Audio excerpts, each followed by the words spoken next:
பார்த்தீங்கன்னா இன்னைக்கு ஒரு இன்ட்ரெஸ்டிங்கான வீடியோ பார்க்கலாம் சரிங்களா. அதாவது நிறைய பேர்த்துக்கு ஆரி போட தெரியும், அதே சமயத்தில் நம்ம மிஷினில் ஆரி சொல்லி கொடுக்குறோம். நார்மல் நீடில் வச்சு, அதாவது எம்மிங் நீடில் வச்சு நம்ம ஆரி சொல்லி கொடுக்குறோம். இப்போ ஆரி போடுற போது இப்போ பார்த்தீங்கன்னா நார்மல் மிஷினில் வச்சு ஆரி போடுற மாதிரி டிசைன் இருக்குன்னா அதுக்கு ஸ்டிச் பண்ணாலும் பிரச்சனை இல்லை, அதே மாதிரி ப்ளவுஸில் அப்படியே வச்சு பண்ணிக்கலாம். எம்மிங் ஊசியில் ஆரி போடுறதுனாலுமே அதுக்கு தேவையில்லை, அது ப்ளவுஸ் தைச்சுட்டும் கூட போட்டுக்கலாம், ஒன்றும் பிரச்சனை இல்லை. ஆனால் ஆரி நீடில் வச்சு போடுறோம்லங்க, மைனூட்டான நீடில் வச்சு, அந்த நீடில் வச்சு ஆரி நீடில் வச்சு போடுறோம்னா கண்டிப்பாக இந்த மார்க்கிங் ரொம்ப ரொம்ப முக்கியம். ஒரு சிலர் பார்த்தீங்கன்னா ஆரி படிச்சிருப்பாங்க, நல்லா ப்ராக்டிஸ் ஆகிருக்கும், யூடியூப் எல்லாத்தையும் வச்சு படிச்சிருப்பாங்க, வெளியிலையும் போய் காசு கொடுத்து படிச்சிருப்பாங்க. இப்போ எங்கிட்ட படித்த ஸ்டூடெண்ட்டு நிறைய பேர் இருக்கிறாங்க, ஆன்லைன்லேயும் சரி ஆஃப்லைன்லேயும் ரெண்டு இதுலேயும் படிச்சிருக்கிறாங்க. அவங்களுக்கு பார்த்தீங்கன்னா மேக்சிமம் நான் ஆரி வரைகிறதுக்கு, அதாவது ப்ளவுஸோட மெத்தடில் எப்படி வரையணுங்கிறது தேர்டில் தான் சொல்லி கொடுத்துருப்பேன். அதாவது பேசிக்கில் அட்வான்ஸ்லேயே இன்னும் கொஞ்சம் ப்ளவுஸ் மார்க்கிங்களோட சொல்லி கொடுத்துருப்போம். அட்வான்ஸில் படிச்சிருந்தவங்களுக்கு அந்த ப்ளவுஸ் மார்க்கிங் தெரியும். இப்போ நான் அட்வான்ஸ் படிக்கல, நான் பேசிக் மட்டும்தான் படிச்சிருக்கேன், அந்த பேசிக் வச்சுட்டே நான் போட தெரியும் எனக்கு, ஆனால் மார்க்கிங் தெரியல அப்படின்னு நிறைய பேர் இருப்பீங்களே, அவங்களுக்காக நம்ம ஏற்கனவே நம்ம சேனலில் இந்த மார்க்கிங் சொல்லி கொடுத்துருக்குறோம். இன்னுமே இப்போ நல்லா இன்னும் தெளிவாக, அப்போ தெளிவாக தான் சொல்லி கொடுத்துருப்பேன், இப்போ நம்ம தெளிவாக இன்னொருக்கா போடலாம். ஏன்னா நம்ம மார்க்கிங் போடுறத நம்ம சொல்லி கொடுக்க போறோம். ஈஸி மெத்தடு, கொஞ்சம் பொறுமையா பார்த்தீங்கன்னா நல்லா புரியும். புரியலைனாலும் கமெண்ட்ல கேளுங்க, நான் கமெண்ட்லயே உங்களுக்கு பதிலும் சொல்லுவேன் சரிங்களா. இப்போ பார்த்தீங்கன்னா நார்மலா நீங்க என்ன பண்ணுவீங்க, டெய்லர் கிட்ட போய் மார்க் பண்ணி கொடுக்க சொல்லுவீங்க. அவங்க பார்த்தீங்கன்னா மார்க் பண்ணி கொடுப்பாங்க, ஒரு டெய்லரும் ஒவ்வொரு மாதிரி விடுவாங்கம்மா. அதாவது உள்ள துணி சொல்றேன், ஒரு டெய்லர் 1/4 இன்ச் தூண்டு விடுவாங்க, 1/2 இன்ச் விடுவாங்க. நான் 1/2 இன்ச் தான் விடுவேன் சரிங்களா. 1/2 இன்ச்சு 1/4 இன்ச்சு ஒரு நூல் அப்படிதான் விடுவாங்க. ஜென்ஸ் டெய்லரோட ஒரு நூல் தான் விடுவாங்க. சட்டுன்னு அப்படியே லைட்டாக அப்படி பிரிஞ்ச மாதிரிலாம் வரும், அதுக்காக தப்பாக நினச்சிக்காதீங்க. அப்போ கண்டிப்பாக வரும், வராதுன்னு மட்டும் சொல்ல முடியாது. ஏன்னா இப்போ வர மெட்டீரியல்லாம் வருது, நல்லா இந்த இடமெல்லாம் அப்படியே பிசிறு வந்துடுது. பட்டிக்கட்டை எங்கெங்கே நம்ம அந்த ஒரு நூலில் வச்சு தைச்சிருக்கிறதுலாம் விழுகும், அந்த பிரச்சனை வரக்கூடாது. ஏன்னா நம்ம தானே ப்ளவுஸ் போடுறோம், அவங்களுக்கு என்ன தைச்சு கொடுத்துட்டு போயிடுவாங்க. ப்ளவுஸ் போடுற நம்மளுக்கு தான் தெரியும் அது எங்கெங்கெல்லாம் பிரியும், எந்தெந்த இடத்துல நம்ம ஹார்டாகி பிடிச்சி இழுப்போம் அப்படிங்கிறது. அப்போ நம்ம 1/2 இன்ச்சு விட்டுட்டா பிரச்சனையே கிடையாது. அப்போ நம்ம 1/2 இன்ச்சு விட்டு கட் பண்ணி எடுத்து வச்சுக்கணும். முதல்ல ப்ளவுஸை ஃபுல்லாக கட் பண்ணி எடுத்து வச்சுக்கணுமா. எடுத்து வச்சுட்டு நீங்கள் எது ஆரி கட் போட போறீங்களோ, அப்புறம் இன்னொரு விஷயம் இதில் சொல்லிடுறேங்க. ஆரி போடுறதாகட்டும், ஒரு பேட்ச் ஒர்க் போடுறதாகட்டும், எம்ப்ராய்டிங் போடுறதாகட்டும், நான் பர்சனலாக நான் பண்ணுறது என்னன்னா, மேக்சிமம் இந்த கீழே ஒரு பார்டர் வரும் பார்த்தீங்களா, இந்த பட்டு சேரீல தான் நம்ம இதெல்லாம் பண்ணுவோம். அப்போ கீழே ஒரு பார்டரை நான் கட் பண்ணி எடுத்துருவோமா, கண்டிப்பாக எடுத்துருவோம். ஏன்னு கேட்டிங்கன்னா, எப்பவுமே நம்ம ஒரு விஷயத்த நமக்கு ப்ளவுஸில் ஹார்ட் ஒர்க் பண்ண போகிறோம்னா, அந்த ஹார்ட் ஒர்க்கை அடிக்கிற மாதிரி வேற ஒரு விஷயத்த நம்ம இதுக்குள்ளே இருந்ததுன்னா அதை கட் பண்ணி எடுத்துடும். இப்போ நான் இங்கே காப்பரில் நான் போட போகிறேன், பீட்ஸ் வச்சு போட போகிறேன். ஏன்னா காப்பர் தான் இது ஃபுல்லாக இருக்குது சாரி, ஓகேங்களா. அப்போ அந்த பீட்ஸை விட பளபளன்னு இருக்கிறது எதுனா இந்த ஜரி. இந்த ஜரி இருந்துன்னா இந்த பீட்ஸ் அடிபட்டுரும். அதே மாதிரி நம்ம இந்த பிளைன் கிரே கலர்ல நம்ம பீட்ஸ் காப்பர் கொடுக்கும்போது தனியாக அழகா தெரியும், ஓகேங்களா, யூனிக்கா தெரியும். அதுக்கு கீழே இந்த பெரிய பார்டர் மாதிரி இருந்துச்சுன்னா அது பார்த்தா பார்க்குற பார்வைக்கு நல்லா இருக்காது. அப்போ நம்ம என்ன பண்ணிடுவேன், நான் இதை தனியாக கட் பண்ணி எடுத்து வீசிடும்னா, இல்லை நான் வீச மாட்டேங்க, அதை பட்டிக்கு கொடுத்துருவேன். கீழே இருக்கிற பட்டிக்கு நம்ம கொடுத்துட்டோம்னா அது பார்த்தா சைடு இப்படி சைடு போஸ்ட் ஒருத்தர் நிற்கிற போது இந்த பட்டு இங்கிருந்து வரபோது அதுவும் ஒரு பட்டு ஜருக வந்த மாதிரி இருக்கும். அதுவுமே ரொம்ப ரொம்ப அழகா இருக்கும் ப்ளவுஸ் போடுறவங்களுக்கு. அதனால அது கொஞ்சம் கெட்டியாகவும் இருக்குங்களா, அதனால விடக்கூடாது, வேஸ்ட்டும் பண்ணக்கூடாது, ஓகேங்களா. அதனால அதுக்கு யூஸ் பண்ணிடலாம். அப்போ நம்ம பேக் முதல்ல பேக் நம்ம கட் பண்ணிருப்போம் பாருங்க. இப்போ பார்த்தீங்கன்னா இது எங்கள் பாப்பாவோட ஃப்ரெண்டுக்கு தான் நான் கட் பண்ணியிருக்கிறது. இப்போ பாருங்க, இந்த மாதிரி கட் பண்ணியிருக்கிறேன். அதாவது கழுத்தை கட் பண்ணக்கூடாது, ஓகேங்களா. கழுத்தை நம்ம கட் பண்ணாமல் எடுத்துட்டு இந்த டிராயிங் எல்லாம் போட்டுறோம், எந்த அளவுக்கு வேணும். இங்கே நாச்சி போட்டிருக்கிறேன், ஒரு நாச்சி இங்கே ஒரு நாச்சி போட்டிருக்கிறேன், இங்கே ஒரு நாச்சி போட்டிருக்கிறேன். இப்போ நான் இவங்களுக்கு வேணுங்கிற கழுத்து வரைஞ்சிட்டோமா. ஆனால் பார்த்தீங்கன்னா இன்னும் கொஞ்சம் இறக்கம் வேணும்னு ஒரு ஃபீலிங். ஏன்னா எம்ப்ராய்டிங் ஆரி ஒர்க்கெல்லாம் போடும்போது கழுத்தை நல்லா டீப்பாக இறக்கி நம்ம போட்டால் அது பேக்ல இருந்து பார்க்குறவும் ரொம்பவே அழகாக இருக்கும். நான் வரைகிற போது இப்படி வரைஞ்சிட்டேன். இப்போ பார்த்தீங்கன்னா எனக்கு கொஞ்சம் கழுத்து 1 இன்ச்சு இறக்க போகிறேன். அதனால் நான் என்ன கொஞ்சம் இறக்குறேன். ஓகேங்களா, கொஞ்சம் நல்லாவே 1/2 இன்ச்சு இறக்கி இந்த இடம் வந்து ஃபஸ்ட்டாக வச்சுக்க போகிறேன். இந்த இடம் ஃபஸ்ட்டாக வச்சுட்டு இந்த 2வது பார்ட் இருக்குது பார்த்தீங்களா, 2வது பார்ட்டை தான் இங்கே கீழே இறக்க போகிறேன். இப்போ இது இல்லை, இதுதான் நம்ம ஆரி போடுற அளவு. சரிங்களா, இதில் குழப்பம் வேண்டாமா, முதல்ல தெரிஞ்சுன்னா நான் வந்து இது பண்ணியிருப்பேன். இங்கே வருது, இதுதான் இந்த ஆரஞ்சு கலர் வர்றது தான் அவங்க நெக்கோட பேட்டர்ன் 1 இன்ச்சு இறக்கியிருக்கிறேன். இப்போ பாருங்கள், நான் என்ன பண்ணியிருக்கிறேன்னா இந்த லைனிங்லேயே பார்த்தீங்கன்னா எக்ஸ்ட்ரா அடிக்கிறது எல்லாம் நான் விட்டுட்டேன், நாச்சு கட் பண்ணியிருக்கிறேன். ஓகேங்களா, அதை வந்து நான் என்ன பண்ணுறேன், ஜருகி விட்டு மேலே தூக்கி இப்படி வச்சிட்றேன். ஓகேங்களா, ஜருகி விட்டு மேலே தூக்கி வச்சுட்டு நாம் ஃபஸ்ட்டு வந்து நெக்கு எதோட முடியுதுன்னு இந்த நெக்கு லைட்டாக இப்படி இப்படி பேட்டர்னில் கட் பண்ணிடுவோம், மார்க் பண்ணிடணும். ஓகேங்களா, மார்க் பண்ணிவிட்டு இப்போ இந்த இடத்துல இங்கே ஒரு மார்க் பண்ணிடணும். இங்கே இங்கே கரெக்டாக இதெல்லாம் எக்ஸ்ட்ராவாக விட்டுருக்குதுமா அளவு ப்ளவுஸ்லேயே, அதனால் மார்க் பண்ணிவிட்டு இப்போது நம்ம கையோட வடிவத்தையும் மார்க் பண்ணிவிட்டு இதையும் மார்க் பண்ணிடணும். ஏன்னு கேட்டிங்கன்னா நம்ம ஃப்ரண்ட்டை வந்து இங்கே தான் கொடுக்க போகிறோம், அதனால் அது மார்க் பண்ணிடணும். இப்போ பார்த்தீங்கன்னா நான் இந்த மார்க்கிங் பாருமா, இப்போ இந்த மார்க்கிங்க்கு வித்தியாசம் இருக்குது. இந்த மார்க்கிங் வந்து கொஞ்சம் பழசு, இது வந்து துணி மார்க்கிங் சாக். ஓகேங்களா, இது வந்து என்னோட ரொம்ப பழசுமா, இது கொஞ்சம் மாவு மாதிரி வரும், இது கொஞ்சம் மெழுகு மாதிரி இருக்குமா. ஓகேவா, இது கீழே போட்டாலும் அவ்வளோ சட்டுன்னு உடையிறதில்ல, இது கீழே போட்டால் உடையும். ஆனால் ஆரி மார்க்கிங்க்கு இதுதாம்மா ஓகே, இது ஓகே இல்லை. இப்போ நான் இந்த மார்க்கிங் தீர்ந்து போச்சு, எனக்கு கொஞ்சம் இருக்கிறத பொக்கிஷமாக வச்சுருக்கிறேன் நான். ஏன்னு கேளுங்க, அது எதுக்காகன்னு இப்போ சொல்கிறேன் பாருங்கள். இப்போது நான் இதை மார்க் பண்ணுறேன், அந்த 2 லைனையும். அதாவது ஃபஸ்ட்டு அதாவது இங்கே இங்கே கட்டிங் போட போகிறேன், இங்கே ஸ்டிச் பண்ண போகிறோம், இங்கே கட்டிங்கு இங்கே ஸ்டிச்சிங். அப்போ 2மே எனக்கு மார்க் வேணும். அரை இன்ச்சு கேப் கொடுத்துருக்குறேன். இப்போ நாம் இது நல்லா இப்படி மார்க் பண்ணிவிட்டு இப்போ இந்த மெழுகு பென்சில் மேலே வரைகிற போது வரமாட்டேங்குது சட்டுன்னு, நல்லா டார்க்காக வரைஞ்சிட்டு இப்படி ஒரு தட்டினீங்கன்னு வச்சுக்கோங்களேன். இப்படி தட்டினீங்கன்னா கீழே வந்து இது இறங்குமா. இப்போ தெரியுதுங்களா, இதில் இறங்கியிருக்கிறது. இப்போ இது இறங்கும், அதுக்காக தான் இந்த மார்க்கிங் வேணும்னு சொல்கிறது. நல்லா இன்னொருக்கா நல்லா டார்க்காக கொடுத்துட்டு இந்த சாக்கை வந்து கரெக்டாக இப்படி போட்டு நல்லா தட்டிக்கணும். இப்போ தட்டிட்டோமா, தட்டினதுக்கப்புறம் கீழே பாருங்கள் இங்கே விழுந்துருக்குது, இங்கேயும் விழுந்துருச்சு பாருங்கள். இப்போ நம்ம இந்த பக்கம் மார்க் பண்ணிக்கிறோம், அதே மாதிரி இருக்கிறோம். ஓகேங்களா, இப்போ பாருங்கள் இங்கே விழுந்துருச்சு. நல்லா என் புள்ள வருங்க, இப்போ வேறு டிஸ்டர்ப் பண்ணுறக்கு வந்துட்டாங்க.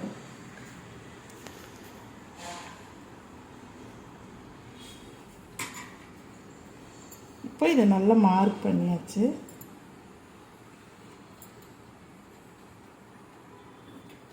இப்போது இது அப்படியே இந்த பீஸ் எடுத்து நான் கீழ் பக்கமாக இது என்னோட மெத்தேடுமா, நான் சொல்லி கொடுக்குற மெத்தேடு. இது வேறு மாதிரி பண்ணுறவங்களும் இருக்கிறாங்க, நான் இந்த மெத்தேடு தான் பண்ணுவேன், இத்தனை வருஷமாக பண்ணிகிட்டு இருக்கிறோமா, எந்த தவறும் எனக்கு வந்ததில்லை. ஓகேங்களா, இதையே கீழே கரெக்டாக வச்சு எந்த இடத்துல நம்ம இது மார்க் பண்ணியிருக்கிறோமோ அந்த இடத்துல பாருங்க, இது பாருங்க, இந்த இடத்துல கரெக்டாக இப்படி வச்சு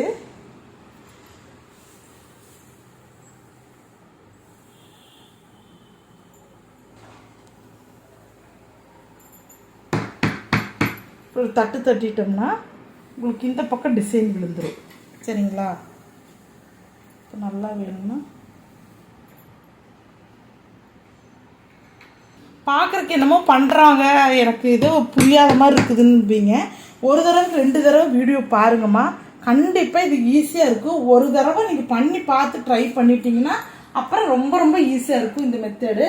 சரிங்களா, இப்போ பார்த்தீங்கன்னா நான் பேக் மார்க் பண்ணிட்டேன், விரிக்கலை, துணி விரிக்கலை. ஓகேங்களா, விரிக்காமையே நம்ம ஃப்ரண்ட்டே மார்க் பண்ணிடணும். ஃப்ரண்ட்டை நல்லா பார்த்துக்குங்கம்மா. மார்க் பண்ணினதுக்கு அப்புறமா இந்த கை பக்கம் வந்து இந்த கழுத்து, ஃப்ரண்ட் கழுத்து கை பக்கம் இருக்கிற மாதிரி மார்க் பண்ணணும். அது மட்டும்தான் இந்த ஃப்ரண்ட் பக்கம் வரும், இங்கே வரும். நீங்கள் திருப்பி போட்டுட்டிங்கன்னா இந்த பக்கம் போயிடும். ஆரியோ பேட்ச் ஒர்க்கோ எதாக இருந்தாலும் நம்மளோட வலது கை பக்கம் தான் போடணும். இப்போ இது கிராஸ் கட்டிங் நான் போட்டுருக்குறங்காட்டி இங்கே பாருங்க, இந்த இடத்துல இப்படியே வச்சு ஃப்ரண்ட்டை வரைகிறேன். இந்த இடத்துல இந்த கர்வ் மெத்தடில் போட்டிருக்குது, அதனால் அதை அப்படியே வரைகிறேன். இப்படி மார்க் பண்ணிக்கணுமா. மார்க் பண்ணிவிட்டு இங்கே வரும் ஃப்ரண்ட்டை நான் எப்படி மார்க் பண்ணியிருக்கிறேன்னு. இது ஃப்ரண்ட் எப்படி மார்க் பண்ணியிருக்கிறேன், பேக்கில் இப்படி மார்க் பண்ணியிருக்கிறேன். இப்போது ஃப்ரண்ட் பீஸை பாருங்கள், இந்த இடத்துல ஒரு 1/2 இன்ச்சு, அதாவது உள்ளே அடிக்கிறதுக்கு 1/2 இன்ச்சு கோடு போட்டுக்கணும். கோடு போட்டுட்டு இது ஃப்ரண்ட்டில் வந்து நம்ம கட்டிங்கை தான் நம்ம வரைஞ்சிருக்கிறோம், ஸ்டிச்சிங் வரையில. அந்த ஸ்டிச்சிங் தனியாக ஒரு 1/2 இன்ச்சுக்கு இப்படி கொண்டு வந்து இப்படி வரைஞ்சிக்கணும். வரைஞ்சதுக்கப்புறம் இந்த அரை இன்ச்சு வந்து ஷோல்டருக்குள்ளே போயிடும். அதே மாதிரி இந்த ஃப்ரண்ட்டோட ஆரி வந்து ஃபுல்லாமே போடக்கூடாது. ஃபுல்லாக எதுக்கு போடக்கூடாதுன்னு இங்கே பாருங்கள். இப்போ நம்ம வந்து இந்த ஃப்ரண்ட்டோட இதில் இங்கிருந்து ஒரு 4.5 மட்டும்தான் நம்ம வந்து சாரியோட இந்த பகுதி இருக்கும். 4.5க்கு மேலே கீழே வந்து இந்த சாரியில் மறைஞ்சிரும். அப்போது நம்மளுக்கு இந்த இது வரைக்கும் 4.5 வரைக்கும் ஆரி போட்டால் போகுது. அதுக்கு கீழே ஆரி போடக்கூடாது. ஏன்னா ஒன்று ஊக்கு குத்துவோம், அப்புறம் இன்னொன்று வந்து இந்த இடம் மறையக்கூடிய இடத்துல நம்ம ஒர்க்கு பண்ண வேண்டாம். அதனால் நம்ம என்ன பண்ணுறோம், இதோட நிறுத்திக்கிறோம். இங்கே பாருங்க, இதோட நிறுத்திக்கிறோம். இது 4.5க்கு இதோட நிறுத்திக்கிறோம். நம்ம இங்கே மட்டும்தான் ஃப்ரண்ட்டு போடுவோம். இந்த கர்வ் வந்து நான் 3.5 இன்ச்சுக்கு நான் இங்கே மார்க் பண்ணிக்கிறேன். இந்த கர்வ் இப்படி வந்துடும், இங்கே வந்துடும், இங்கேருந்து கொஞ்சம் வரும். இதுக்கப்புறம் இங்கே சாரி மறையறங்காட்டி அங்கே நம்ம ஒர்க் பண்ண வேண்டாம், இதோட நிறுத்திக்கிறோம். ஓகேங்களா. இப்போ ஃப்ரண்ட்டு ஃபுல்லாக மார்க் முடிச்சுது. இப்போ பார்த்தீங்கன்னா பேக்கில் இந்த கழுத்து ஃபுல்லாக நம்ம மார்க் பண்ணியிருக்கிறோம். இங்கேருந்து ஒரு 1/2 இன்ச்சுக்கு மேலே ஒரு கோடு போட்டுடணும். ஏன்னு கேட்டிங்கன்னா அந்த இடத்துல ஆரி வரக்கூடாது. ஷோல்டர் அட்டாச் பண்ணுற இடம் அங்கேயே ஆரி வரக்கூடாது. சரிங்களா. இங்கே ஒரு 1/2 இன்ச்சு போட்டுறணும், ஃப்ரண்ட்லேயே ஒரு 1/2 இன்ச்சு போட்டுறணும். ஆரி இங்கே வராத இடம், வரக்கூடாத இடம் இதெல்லாம். இப்போது ஃப்ரண்ட்டு பேக்கு ஆரி போட்டாச்சு. இப்போ நீங்கள் வந்து ஃபஸ்ட்டு இதுமா, செகண்ட் இது. அப்போ செகண்டில் தான் நம்ம டிசைன் போடணும். முதல்ல செயின் ஸ்டிச் போடுறோம், அப்புறம் நம்ம டிசைன் என்னென்ன வேணுமோ அதெல்லாம் இந்த செகண்டுக்கு உள் பக்கமாக எல்லாம் போட்டுக்கணும். அதே மாதிரி இது உள் பக்கமாக எல்லாம் போட்டுக்கணும். நெக்ஸ்ட்டு கைக்கு ஓகே. நம்ம அந்த அவங்க வந்து என்ன சொல்லிக்கிறாங்க, நமக்கு இந்த ஜருகை கண்டிப்பாக வேணும், இந்த ஜருகிலே இந்த சுற்றி வர இந்த சைடில் 2 பார்டர் வேணும். அதே சமயத்தில் மேலே வந்து கொஞ்சம் ஷோல்டர் கட் இருந்து, அதாவது இவங்களோட கை நான் கட் பண்ணி வச்சுருக்கிறேன். ஒட்டுக்கெல்லாம் துணி தனியாக எடுத்து வச்சுட்டோம்மா. நான் ஒட்டுக்கெல்லாம் தனியாக இருக்குது, பட்டன் பீஸு பட்டிக்கெல்லாம் தனியாக கட் பண்ணி எடுத்து வச்சுக்கணும். இப்போ பார்த்தீங்கன்னா கையை விரிச்சுக்கணும். ஓகேங்களா. இப்போ விரித்து இந்த பார்டரும் வேணும்னு இருக்கிறாங்க. இப்போ நம்ம ஆரி காட்லேயே ஆகட்டும் ஃப்ரேம்லேயே ஆகட்டும் போடுற போது நம்மளுக்கு இந்த இடத்துல வந்து கஷ்டமாக இருக்கும். அப்போது நம்ம இங்கே கீழே வந்து ஒரு 10 இன்ச்சுக்கு ஒரு பெரிய துணியவே இதில் ஜாயின் போட்டுட்டு தான் நம்ம ஆரி காட்லேயோ ஃப்ரேம்லேயோ பொறுத்தோணும். சரிங்களா. அப்போ இவங்களுக்கு பார்டரும் வேறு வேணும்னு கட்டி நம்ம என்ன பண்ணோம்னா 1/2 இன்ச்சுக்கு எப்போயுமே அடிப்பேன் தெரியுங்களா. அப்போ 1/2 இன்ச்சுக்கு அப்படியே விட்டுருங்க. விட்டுட்டு 1/2 இன்ச்சுக்கு இதை விட்டுட்டு கொஞ்சம் கூட தள்ளிக்கலாம். தள்ளிட்டு விட்டுட்டு இப்போ பாருங்கள், இதை மார்க் பண்ணுறேன். இதை வந்து இதே மாதிரி இந்த மேலேருந்து இந்த பகுதியை இப்படி மார்க் பண்ணிக்குவோம். மார்க் பண்ணிவிட்டு இந்த இடத்துல ஃப்ரண்ட்டு இங்கே ஒரு நாச்சி, இங்கே ஃப்ரண்ட்டு மார்க் பண்ணிக்குவோம். ஓகேங்களா. பண்ணினதுக்கப்புறம் திருப்பி வச்சு அதே மாதிரி அந்த இடத்தையுமே மார்க் பண்ணி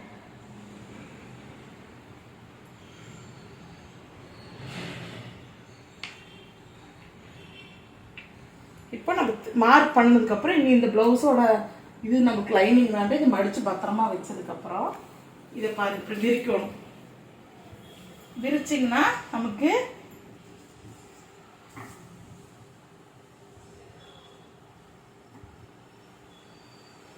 இது நடு பார்ட்டு, அதாவது தனித்தனியாக ப்ளவுஸு மாறக்கூடிய பார்ட்டு. இதை நடுவில் சென்டரில் இது பண்ணிக்கணும். பண்ணினதுக்கப்புறம் சென்டர் பாயிண்ட் நம்மளுக்கு தெரியுது பாருங்கள். இப்போ பார்த்தீங்கன்னா இவங்களோட டிசைன் என்ன டிசைன், இது வந்து இப்படி தான். இப்போ இது மார்க் பண்ணதுக்கப்புறம் இங்கிருந்து ஒரு 1/2 இன்ச்சுக்கு நீங்கள் என்ன பண்ணணும், 1/2 இன்ச்சுக்கு நல்லா இப்படி 1/2 இன்ச்சுக்கு இப்படி மார்க் பண்ணிக்கணும். இது ஏன்னு கேட்டிங்கன்னா இந்த கைக்குள்ளே தைக்கிறேன் பார்த்தீங்களா, அந்த இது.